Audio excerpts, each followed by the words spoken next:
So now we will do the revision of income from other sources chapter. काफ़ी simple है compare to the other heads of income. Basically दो type की income इसमें cover होती है, एक जो कि इसमें ही कवर होती है और एक जो कहीं और कवर नहीं होती है, एग्जेम्प्ट भी नहीं है तो इसमें कवर होती है. जिसका कोई नहीं होता उसका इनकम फ्रॉम अदर सोर्सेज होता है. ठीक है, जिंदगी में मदर और यहाँ पर अदर. अब इसमें क्या क्या लिखा हुआ है कि अदर इनकम्स जो कि और कहीं कवर्ड नहीं है. वेकेंट लैंड का रेंट हो गया या सबलेटिंग की इनकम यहाँ लिखा है, interest on FD, saving account, interest on company deposit, royalty from copyrights, director fee etcetera. These incomes are taxable as other incomes. बराबर है. नीचे कुछ काम चल रहा है क्या? Then incomes which are always taxable. तो डिविडेंड इनकम, इसके बारे में हम लोग को थोड़ा सा डिटेल में डिस्कशन करना है.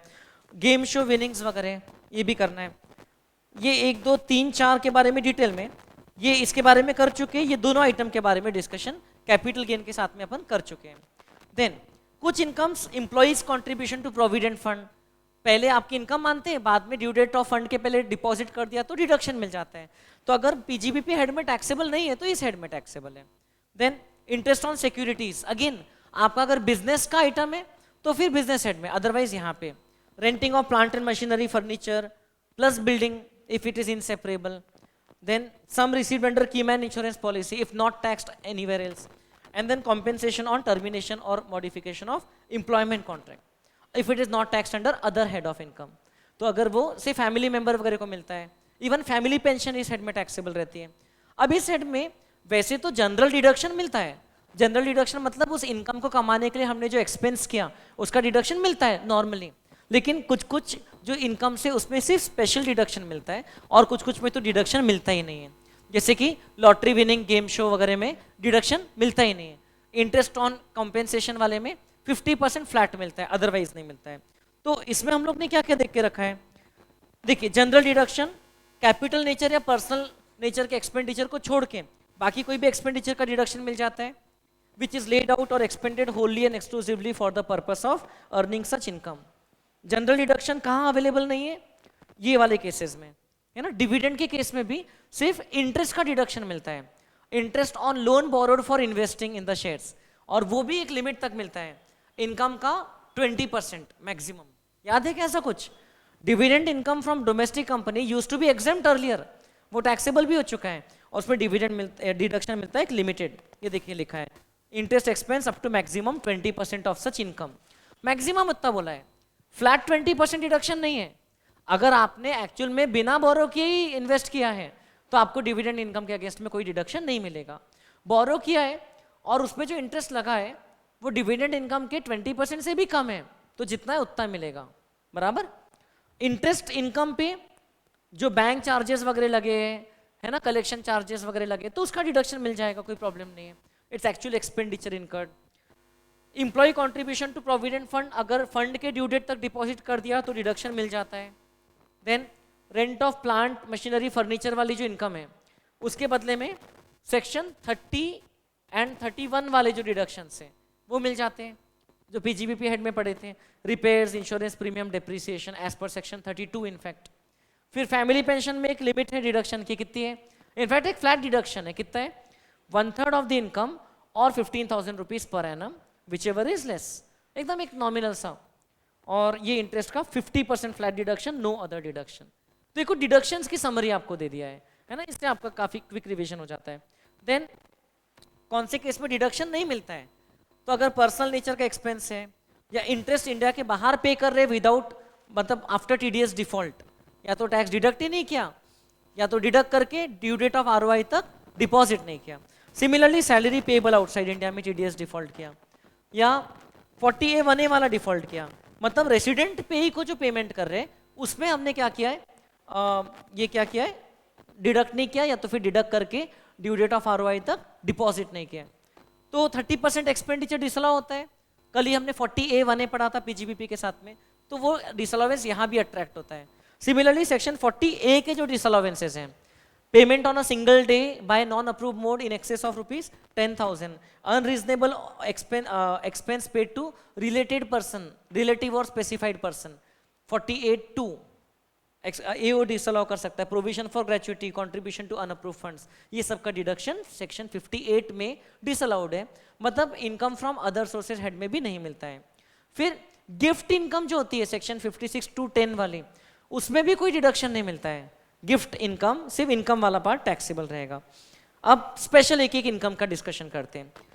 कैजुअल विनिंग्स जो रहती है ना, lottery winnings, game show, prize money etcetera, उसमें क्या होता है, इवन हॉर्स रेसेस में जो बैटिंग किया है उसकी इनकम, फ्लैट 30% रेट पे टैक्स लगता है, और इसमें कोई डिडक्शन भी नहीं मिलता है, ना कोई लॉस को सेट ऑफ कर सकते हैं।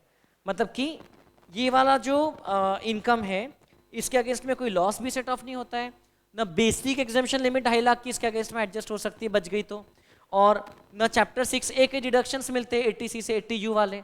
तो ये इनकम पे फ्लैट 30%, कोई अलाउंस डिडक्शन वगैरह नहीं मिलता है, एक्सेप्ट इफ आपका बिजनेस है of owning and maintaining race horses, तो उसके लिए जो खर्चा किया चना फॉर हॉर्सेस, उसका डिडक्शन मिलता है, बराबर है। और इसमें कई बार अपने को क्या लिखा रहता है कि नेट अमाउंट मिला है आफ्टर डिडक्शन ऑफ TDS, तो सेक्शन 194B एंड 194BB ये दो सेक्शन है जिसमें 30% से इसमें टैक्स डिडक्ट होता है, 10,000 के ऊपर अगर रहा तो पैसा रिसीव होते वक्त। तो आपको अगर जो अमाउंट लिखा रहा नेट है तो उसका आपको करना पड़ता है ग्रॉसिंग अप। तो कैसे करते हैं अपन grossing up, amount received into 100 upon 100 minus TDS rate, 100 upon 70 ये केस में। और अगर इंटरेस्ट वाला केस रहा, इंटरेस्ट नेट ऑफ TDS मिल चुका है तो 100 अपॉन 90, क्योंकि वहां 10% का रेट है। कोई भी TDS आपका इनकम का पार्ट रहता है, वो सिर्फ आपके बिहाफ पे अभी कट करके डिपॉजिट हो चुका है, बराबर है कि नहीं।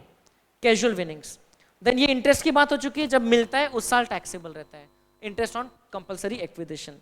देन और कौन सा पॉइंट है, गिफ्ट वाला पॉइंट सबसे इंपॉर्टेंट। तो इसमें हमने देखा है कि अगर आपको सम ऑफ मनी मिल रहा है या मूवेबल प्रॉपर्टी इनमें से कोई मिल रही है, जो हमने कैपिटल गेन चैप्टर में भी अभी डिस्कस किया, Boolean, jewellery, shares and securities and art वगैरह से related, drawing, painting, archaeological collection, work of art and sculpture, ये पांचों एक ही आइटम, एक ही कैटेगरी का आइटम है। And immovable property being land और बिल्डिंग और बोथ, अगर ये आपको फ्री में मिल रही है किसी से भी, तो 50,000 के ऊपर मनी जा रहा है इन एग्रीगेट, 4 लोगों से 20-20 हज़ार मिला तो टोटल 80,000 हो गया, इट विल बी टैक्सेबल। कितना, ऊपर का 30,000 या पूरा 80,000? पूरा 80,000। अगर मूवेबल प्रॉपर्टी फ्री में मिल रही है जिसका फेयर मार्केट वैल्यू 50,000 से ज्यादा है, सम ऑफ फेयर मार्केट वैल्यू, तो क्या हो जाएगा, इट विल बिकम टैक्सेबल। अगर इमूवेबल प्रॉपर्टी है 50,000 से क्या क्या कहते हैं ज्यादा है, उसका स्टैम्प ड्यूटी वैल्यू, यहाँ एग्रीगेशन नहीं बोला है, इंडिविजुअली बोला है, तो it will become taxable. Free वाले केस में तो ज्यादा टेंशन नहीं है। इनएडिक्वेट कंसीडरेशन रहा तो हम कंपेयर करते हैं fair market value minus consideration, या तो फिर stamp duty value minus consideration. ये डिफरेंस, अगर डिफरेंस और एक से ज्यादा ट्रांजैक्शन है तो सम ऑफ द डिफरेंसेस, अगर 50,000 से ज्यादा है तो मूवेबल प्रॉपर्टी के केस में टैक्सेबल हो जाएगा। लेकिन ये लिमिट अलग अलग लगती है पांचों जगह, इसको हम लोग मिक्सअप नहीं करते। जैसे मुझे साल भर में सिर्फ एक फ्रेंड से कैश गिफ्ट मिला 40,000 का और दूसरे फ्रेंड से ज्वेलरी मिली 20,000 की, दोनों पे टैक्स नहीं लगेगा क्योंकि दोनों अलग अलग कैटेगरी में आ जाते हैं, बराबर है, पढ़ा हुआ है अपन ने। अब स्टैम्प ड्यूटी वैल्यू के केस में क्या करते हैं हम लोग, मतलब लैंड एंड बिल्डिंग के केस में, if the difference is more than 2 things, A 50,000 and उल्टा लिखा है यहाँ पर B 50,000 and A 10% of consideration, consideration के 10% से ज्यादा अगर और उसके भी ऊपर स्टैम्प ड्यूटी वैल्यू है तो फिर, और वो डिफरेंस 50,000 से ज्यादा है तो उस अमाउंट पे टैक्स लग जाता है, बराबर है। ये हम लोग ने देखा है। एंड अभी हमने ये भी देखा कि ये वैल्यू या ये जो वैल्यू है ये आगे उसके लिए कॉस्ट ऑफ एक्विजिशन मान लेते हैं रेसिपिएंट के लिए, देखा हम लोग ने ये सब। फिर गिफ्ट के केस में ऑब्वियसली हम लोग ने कुछ स्पेशल केसेस पढ़ा है कि it is not regarded as gift in certain cases not taxable. कौन से केसेस हम अपन लोगों ने देखा है, अगर रिलेटिव से गिफ्ट मिल रहा है तो, है ना। रिलेटिव कौन कौन हो सकते हैं, रिलेटिव इंक्लूड्स यहाँ पर the brother and sister, lineal ascendants and descendants, है ना।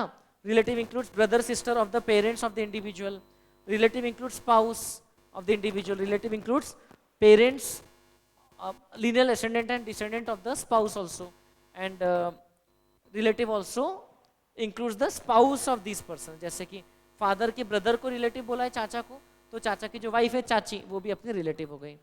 ओके तो इसमें हम लोग ने देखा है बहुत सारे परम्यूटेशन कॉम्बिनेशन क्लास के वक्त कि कब टैक्स लगता है कब नहीं लगता है, बराबर है। उसके अलावा इंडिविजुअल की खुद की मैरिज के वक्त उसको गिफ्ट मिल रहा है तो टैक्स नहीं लगता है। विल या इनहेरिटेंस में मिल रहा है, it's not taxable as a gift. Death के कॉन्टेम्पलेशन में किसी ने आपको कोई चीज़ गिफ्ट दिया है, नॉट टैक्सेबल। चैरिटेबल ट्रस्ट से मिल रहा है which are approved under section 12AA और 12AB। देन लोकल अथॉरिटीज से गिफ्ट मिल रहा है, कुछ सेक्शन 47 के केसेस लिखे थे जहां पर ट्रांसफर नहीं मानते तो गिफ्ट भी नहीं मानते। और स्टॉक इन ट्रेड के रूप में अगर आपको मिल रही प्रॉपर्टी तो उस केस में बिजनेस हेड में अल्टीमेटली टैक्स लग जाएगा क्योंकि आप बेचोगे ना उसको फ्यूचर में, तो इसलिए अभी इसको गिफ्ट बोल के टैक्स नहीं लगाते। फिर ये भी एक देखा था कि अगर गिफ्ट अमाउंट कोविड-19 से रिलेटेड है, अमेंडमेंट आया था इस साल, तो मेडिकल एक्सपेंडिचर मिल रहा है किसके लिए, जिसको मिल रहा है खुद की ट्रीटमेंट के लिए या फैमिली मेंबर के ट्रीटमेंट के लिए। फैमिली की डेफिनेशन यहाँ पर कौन सी आ जाती है, सेम जैसे मेडिकल ट्रीटमेंट में आती थी, कौन सी, स्पाउस या चिल्ड्रेन या तो फिर brother sister parents if dependent, ठीक है, एग्जैक्ट आप बुक में देख सकते हैं। या तो फिर डेथ के केस में मिलता है एम्प्लॉयर से या और कोई पर्सन से, किसको मिल रहा है, फैमिली मेंबर को, up to the amount of ₹10 lakh per annum, amendment वाला पोर्शन है। एंड कितने समय के अंदर में, कोविड-19 के कारण डेथ हुई 12 महीने के अंदर में कॉम्पेंसेशन की तरह एक पैसा मिला एम्प्लॉयर से और कोई पर्सन से, so that will be also exempt, it will be not taxable as gift if it can be link to that, बराबर। ये देखा अपन ने। इसके अलावा फिर shares issued in excess of the fair market value, अगर शेयर्स को प्रीमियम पे इशू किया, ये पहली कंडीशन है, हाँ, and they should be issued, the issue price should be more than the fair market value, तो जो डिफरेंस है that difference is taxable in the hands of the issuer company, क्योंकि इशूअर कंपनी को यहाँ पर ज्यादा पैसा मिल रहा है इशू करने पर। और इशूअर कंपनी कौन सी यहाँ पर हो सकती है, सिर्फ closely held company, means company in which public is not substantially interested, है ना, इसको हम लोग क्लोजली हेल्ड कंपनी बोलते हैं।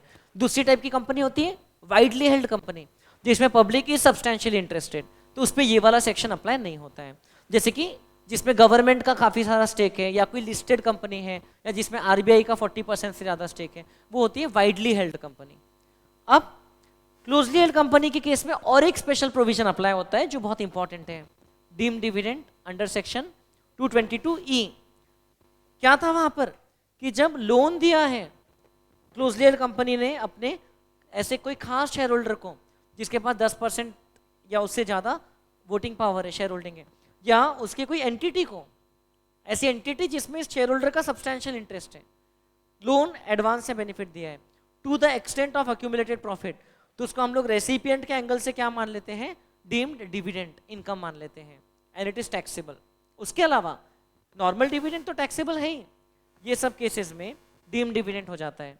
क्या क्या केसेस हैं, कंपनी अगर शेयर होल्डर को एसेट्स ट्रांसफर कर रही है, या कंपनी डिबेंचर या डिपॉजिट सर्टिफिकेट्स दे रही है, या to the extent of profits, ये सभी में बात कॉमन है, या एग्जिस्टिंग प्रेफरेंस शेयर होल्डर्स को बोनस शेयर्स दे रही है, तो it's a way of converting the profit, है ना, into some other asset and giving that to the shareholder. Assets दे रहे हैं लिक्विडेशन के वक्त 222C, and reduction of share capital कर रहे हैं, जबकि उधर प्रॉफिट पड़े हैं, तो पहले आप शेयर कैपिटल रिड्यूस बाद में करो, पहले आप रिजर्व्स को तो पे करो, उसके बाद शेयर कैपिटल रिड्यूस होना चाहिए, तो उन्होंने बोला उसको भी डिविडेंड मान लेंगे, ये सभी केसेस में। हाँ, ये वाले केस में अगर नॉर्मल कोर्स ऑफ बिजनेस में दिया, ऑर्डिनरी कोर्स ऑफ बिजनेस में, लेंडिंग का बिजनेस है, तो वो एक्सेप्शन में कवर होता है। ये वाले केस में अगर बायबैक वाला केस है तो उसको डीम्ड डिविडेंड नहीं मानते हैं, बायबैक एज पर प्रोविजंस रहा तो वो सब हम लोग ने देखा है।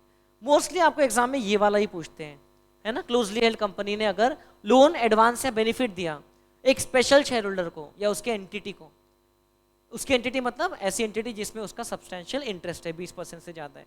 स्पेशल शेयर होल्डर कब बोलते हैं हम उसको, जब उसका उस एंटिटी में, उस कंपनी में 10% से ज्यादा है, तब वो स्पेशल हो गया ये वाले केस, तो डीम्ड डिविडेंड हो जाता है। इतनी चीजें हम लोग ने देखा है। अब बताइए मुझे, एक इंटरेस्ट ऑन सिक्योरिटीज वाला पॉइंट बचा है, 100/90 कर देंगे अगर नेट अमाउंट रहा तो। कुछ इंटरेस्ट एग्जेम्प्ट होते हैं, पोस्ट ऑफिस सेविंग अकाउंट के इंटरेस्ट में आपको याद होगा तो इंडिविजुअल अकाउंट में 3500 पर एनम तक के एग्जेम्पशन है, और बाद में हाँ जॉइंट रहा तो 7000, करेक्ट। एग्जेम्पशन वाला अमाउंट तो कट के आ जाता है, नेट अमाउंट आता है, लेकिन जितना सेविंग अकाउंट का इंटरेस्ट आया भी तो बाद में उसका डिडक्शन मिल जाता है अंडर सेक्शन 80 TTA और 80 TTB एज द केस में भी।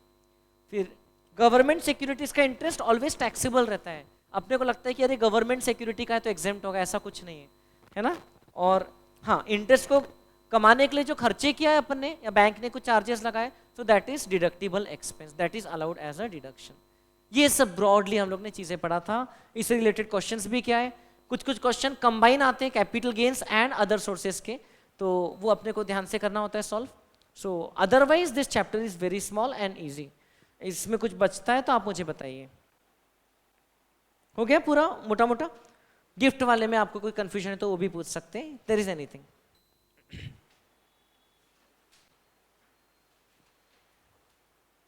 ठीक है, अब हम लोग देखते हैं कौन सा वाला पार्ट,